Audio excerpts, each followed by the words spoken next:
ತಮ್ಮೆಲ್ಲರಿಗೆ ನಮಸ್ಕಾರ.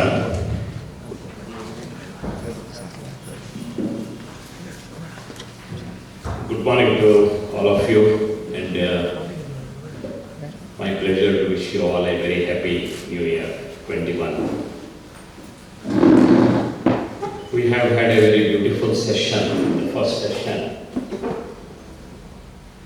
which has enlightened us with the concept of new education policy. What is the idea of new education policy?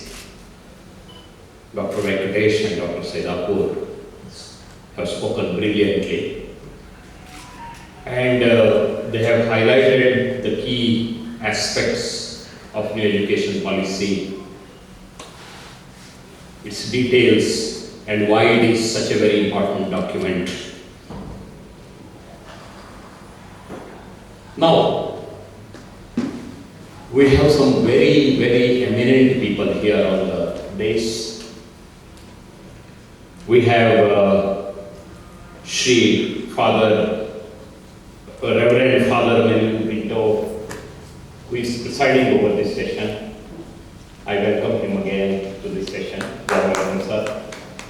Then we have great institution builders, all of them great institution builders.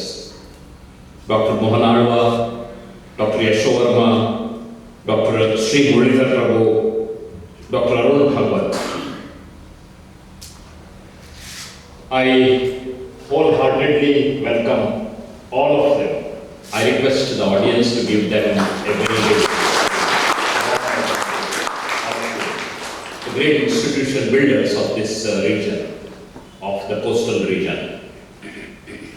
Now, we are here for a business. In fact, I would like to call it as a business session. That is, we have a document ready. We have a loose kind of a document ready. That is higher education policy. I am calling it deliberately some kind of a loose framework. Because it has presented us a vision. There is a vision. But very interestingly, it has not given us, till now, how to implement it. It has not told us.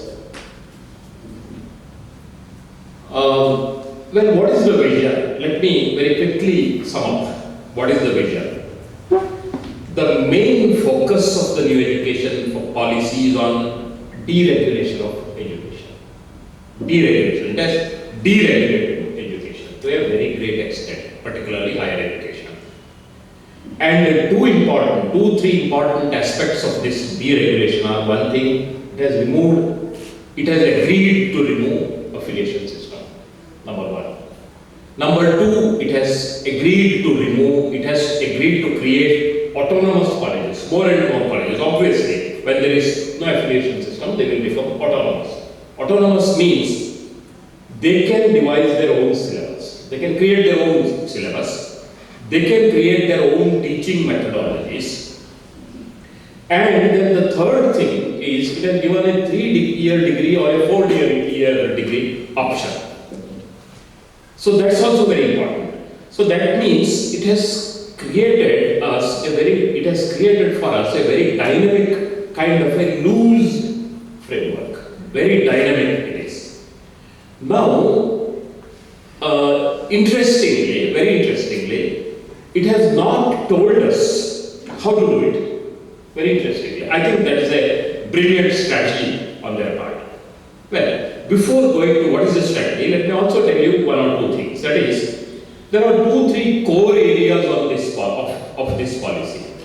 I wrote a series of articles in Udayawadi on higher education policy. There are 2-3 core areas. The first core area is culture, Indian culture. Its emphasis on our culture and our lifestyle. What had happened in the earlier education system was, it was a kind of an alien education system. That was, students went to the college, and those who took higher and higher education were more and more separated, alienated from their surrounding societies. More educated somebody was, he was more alienated from the local society. He was outside. So first thing is our culture. And second thing is skills. Building of skills. Skill building. Okay. Now, there is a misconception in government circles and in particularly I have seen in media that skill means mechanical skills, engineering skills. But they are not the only skills. What this policy envisages is local skills. Because we have had lakhs of villages in India, and we know very well that each of our villages had its own skills. It had its own skills. And for instance, Kumta is famous for handicrafts. Belgaum is famous for Kunda. Dharwad is famous for Peda. And Goa is famous for its Feni and Ura. Means these are the places that had their own local kind of skills. Right? And this one skill had many sub-skills. They had many sub-skills. And in coastal region, we know Yakshagana was a very important skill. And in Yakshagana, there are various dimensions. There is Bhagavatike, there is Mridanga, there is Chande, and then the Mridanga maker, the Chande maker, then the singer, the whole kind of system comes into being. What our earlier education had ignored was this. That it had failed to focus on our local skill building. And integrate it into education. Integrate it into higher education. Now, local skill building is a huge commerce. Even Yakshagana is a huge commerce. And handicrafts is a huge commerce.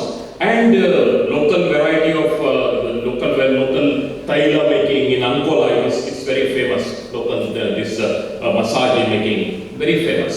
And now the challenge before us is to integrate these local skills, not necessarily engineering and technology skills, into our education.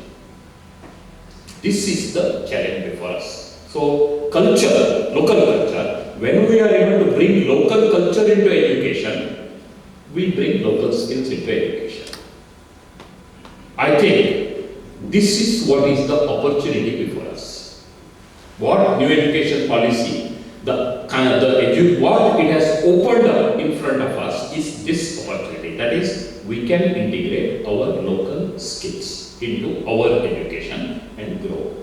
And this is why it has given schools, colleges autonomy. This is why it has given option between 3-year and 4-year degrees. So all these things we need to see in an integrated manner. And when we see these things in an integrated manner, we see the beautiful vision. That vision is more and more of very dynamic kind of society.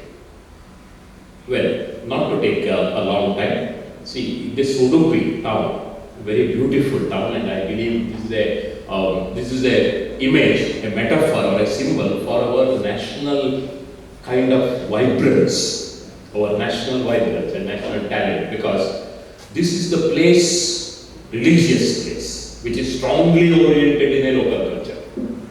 And at the same time, some of the major national banks came from here.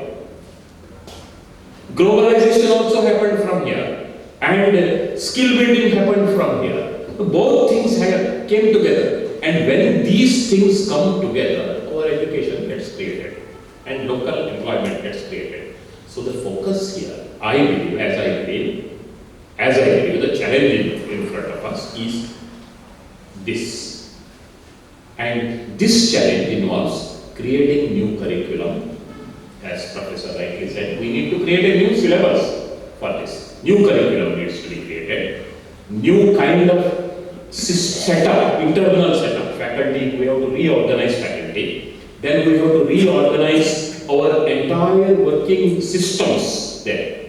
So this system needs to be reorganized. Faculty, curriculum, faculty, and our internal administration, internal dynamics. These things we need to recreate.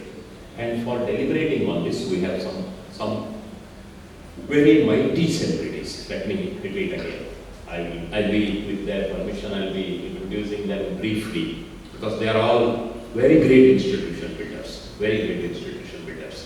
And So what we expect from them is to guide us in this as to how, because they have already found their answers. Most of them have found their answers for this. And how to take this policy forward, we need their guidance and we need their insights.